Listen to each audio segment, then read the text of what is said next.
Haddii aad leedahay 10 astaamood ee aan sheegi doono, waxaad tahay qof hogaamiye noqon kara. Sida lagu ogaaday cilmi baaris uu sameeyay Machadka OCC Mondial, 60% dadka xirfadaha leh waxay jecel yihiin in ay maamule ama hogaamiye noqdaan. Sidoo kale waxay u arkaan in hogaamintu ay tahay qabashada xil sare oo dadka kale ka sarreysiinaya. Waa dhab, hogaamintu waa xil sare oo maamul ama bixinta amarro lagugu xushmeynayo. Sidoo kale waxaa qayb ka ah in aad galaangal ku yeelato shaqada muwaadiniin ama koox ku sugan hal goob oo shaqo. Qofka hogaamiyaha ah wuxuu sidoo kale hubiyaa in shaqada ay si wanaagsan u socoto iyo in lagu guuleysto yoolalka iyo ujeedooyinka la hiigsanayo. Haddaba waxaa muuqata in hogaamiyaha uusan ahayn maamule oo kaliya ah, balse uu yahay qofka laga doonayo in uu gaaro go'aano xigmadaysan oo waqtiga ku habboon ku soo aada. Sidaas awgeed, hogaamiyaasha oo dhan sidaas uma dhashaan. Qaarkood waxay ka bartaan khibradda ay ka helaan inta ay soo korayaan ama ay shaqaynayaan. Adigana waad ka mid noqon kartaa. Balse xasuusnow, waxaa jira fikir kale oo qaba in hogaamintu ay tahay xirfad rabbaani ah oo aan dib laga baran karin. Haddaba haddii aad leedahay 10 astaan, waxaad tahay hogaamiye wanaagsan. 1. Aqoon ma u leedahay hogaaminta? Dabcan, waxa ugu horeeya ee hogaamiye laga doonayo waa inuu aqoon buuxda u leeyahay arrimaha ku saabsan hogaaminta iyo maamulka.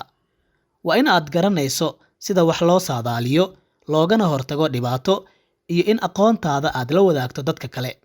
2. Naftaada ma aaminsan tahay, mana ku kalsoon tahay?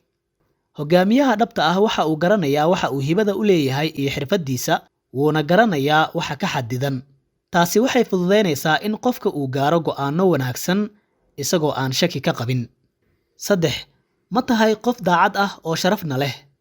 Hogaamiyaha wanaagsan waa qof daacad ah oo cadaalad sameeya. Waa qof hadalkiisa iyo ficilkiisa ay isleeyihiin oo aan isbedelin mar kasta. Waa qof si xushmad leh ula dhaqma dadka ku hareeraysan ee la shaqeeya ama kuwa kaleba. Xitaa dhanka diinteenna waa lagu ammaanay hogaamiyaha cadaaladda wax ku xukuma. Abaalmarinna wuu leeyahay oo maalinta qiyaamaha wuxuu ka mid yahay 7 ruux ee carshiga Alle harsanaya. 4. Ma tahay qof mar kasta la heli karo oo dabacsan? Qallafsanaan iyo macaangagnimo qayb kama noqon karaan shaqada hogaaminta. Haddaba hogaamiyaha waa inuu yahay qof la heli karo oo dabacsan, kana shaqeeya fududeynta howlaha shaqo iyo qaabka loo sameynayo, iyo in uu keeno istiraatiijiyad muhiim ah oo xilligeeda ku soo beeganta. 5.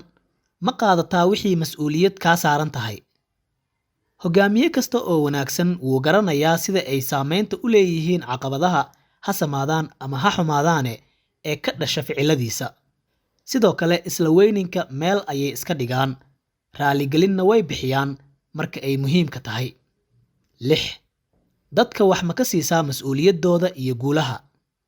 Hogaamiyayaasha wanaagsan waxay qaybiyaan awooddooda iyo mas'uuliyadda saaran, umana arkaan in ay halis ku tahay shaqadooda.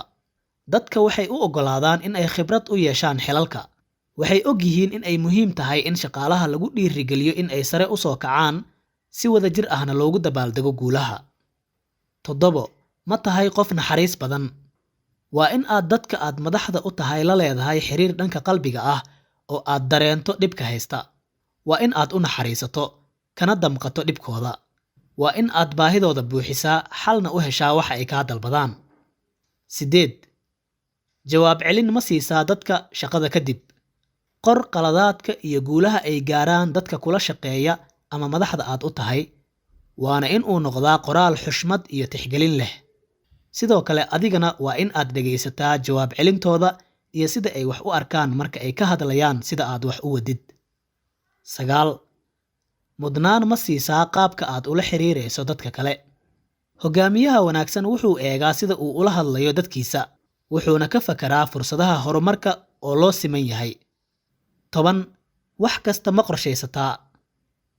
Hogaamiyaha fiican wuxuu leeyahay awood uu wax kasta ku qorsheeyo si uu u helo istiraatiijiyad uu yoolkiisa ku gaaro. Haddaba haddii aad sifooyinkaas isku aragto, waxaad tahay hogaamiye wanaagsan. Haddii aad nagu cusub tahay, fadlan subscribe saar channelkeena, dibna noo soo booqo.